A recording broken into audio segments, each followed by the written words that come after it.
Hi everybody, this is Andrea with Learning Bear, here to talk about the second part of the game of migration.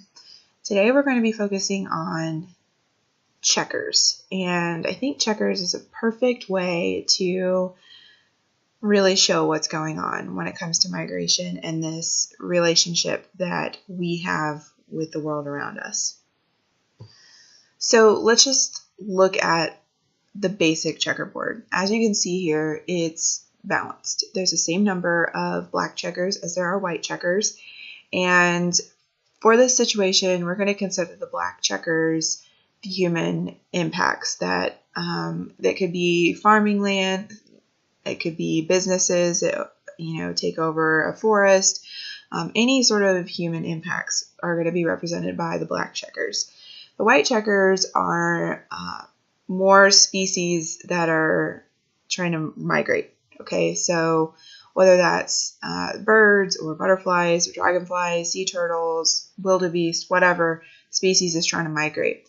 The board itself are the habitat spaces that these species are trying to get to. Okay, and in theory, when you play checkers, you want your color to get to the other end, because then you get kinged and then you can move freely about the board. So the goal here is for the white checkers to get to the other side, meaning that they made it to their migration station safely. Unfortunately, as we all know, or you do know if you've listened to my other videos, this slide here is actually more representative of what we're talking about. We have all of these human-based enterprises, even if it's just houses or parks. There's more of us than there are them, and we have invaded their habitat and taken it over, and it's not always for the best. We do have national parks, we do have state parks, we have local residential parks, but more and more industrial and urbanized areas are cropping up everywhere. And so it's really like these four little white checkers are taking on the entire black checker army. And if you've ever played checkers, you know that when you get down to 4 or 5 checkers, it's rough. It's not looking good, especially if the other team has most of their checkers. So in the next progression of slides, you're going to see these little checkers try to take on this army of checkers. And what happens throughout this, and this is true in the game as well, when you're with such limited numbers, there's not a whole lot you can do. And you can't stop moving. You have to continue to move. That's the name of the game. You have to continue to move. And so it's instinctual for these species to migrate. And so they do, but it's not helpful for them to migrate. It ends up badly. And so you can see how this would be a struggle for these species. The white checker doesn't stand a chance. It's not going to win this game because the black checkers completely outnumber it. And it's going to be incredibly easy for the black checkers to get all across the board and get completely kinged and move wherever they want. The white checker doesn't have a chance unless the black checkers decide, I'm going to give you some leeway here. I'm going to let you jump me a few times. I'm going to let you do a couple double jumps even. That time and that time only, when the black checkers gives in a little bit and gives up some of its power, will the white checker stand a chance. Now, chances are the white checker isn't going to win because, when you play checkers, people don't want to lose. And I understand that. But in the game of life, however, in this game of migration, we as humans have an opportunity to give back to the white checkers in this situation. The birds, the butterflies, the dragonflies, the fish, the sea turtles. We can say, okay, we have control of the situation, which is what we want. We want the power. We want the control. I'm going to control how I manage this space. I'm going to flood my fields. I'm going to not pollute as much. I'm not going to let trash get into the ocean. This is an opportunity for us. This could be a game changer. Therefore, instead of our world looking like this, completely humanized, there's no natural elements left, whether it's trees or birds, butterflies, whatever. Instead of us completely taking over, we change to this. And this allows us to kind of abdicate a little bit of power, give up a little bit, and say, okay, nature, you rule. And you're going to be here before us, and you're going to be here after us. I'm going to still be in control, because that's what humans want. We want to be in control. We want to have power. But I'm going to use my power and my control wisely. I'm going to make more parks. I'm going to push through legislation that benefits nature rather than taking away from it. This is an opportunity for humans to shine. Once we made this decision to allow nature to be king, and also for us to work harmoniously with nature rather than working against it, the question becomes, what are some positive scenarios where we can benefit these migratory species and non-migratory species for that matter?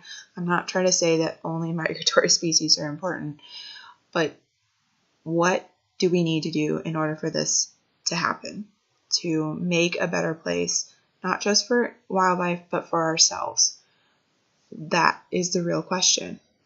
Here are some positive habitat scenarios that I have collected from the Aquatic Wild Manual of Project Wild. And Aquatic Wild is just Project Wild put into an aquatic habitat or ecosystem. It's an amazing program. Project Wild has a bunch of amazing programs that you should totally check out if you're interested. Go to projectwild.org to find your state coordinator and workshops near you. So, now that I've plugged that program and given them credit for this, this information comes straight from Aquatic Wild in their Migration Headaches lesson. So I'll just read a few of them for you. I'm sure you can read these, but some of them I've already mentioned, like federal and state laws and legislations that limit human disturbance in wildlife areas and or, removes perforated pipes so farmers can properly flood the land so that there's increased acreage for wintering birds. Adjustments, like tax credits made for lumber companies in exchange for preserving forested wetlands, prime wetland area made into a new national park. There is a mention of adequate snow and rainfall. And I just kind of want to put a little bug out there. I hear a lot of people complain about rain and snow, and I understand that nature is not convenient sometimes, and dreary days affect me just as much as anybody else. Very often they give me incredible headaches. However, rain and snow is 100% needed, and I think it's important to be aware that if we don't have rain and snow, we don't have water. We don't have showers. We can't cook food. We can't boil pasta. We can't wash our cars, which is a silly practice in the first place. We can't, water our gardens. Rain and snow are important. And if you don't think they're important, then travel to a country that hasn't gotten rain or snow in a very long time. Or look into California when they were experiencing that drought and they were going through the desalination process of the ocean. It's incredibly expensive. It's not efficient. It's not sustainable. And it all could have been solved if it had rained. Okay? Rain is very important, as is snow. Snow contributes to a larger portion of aquifers filling up in the northern states than rain does. And here's a few more, just throwing them out there. Wetlands placed in conservation programs, declaring wildlife sanctuary areas. I mentioned limiting pollution earlier.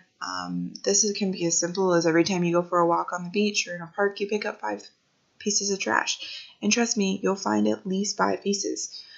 Another thing that I mentioned in the Aquatic Wild Manual is certain species can clean up the environment. So muskrat like to eat cattails, and once you get rid of cattails, the water is not so choked, and so more birds can habitate the land.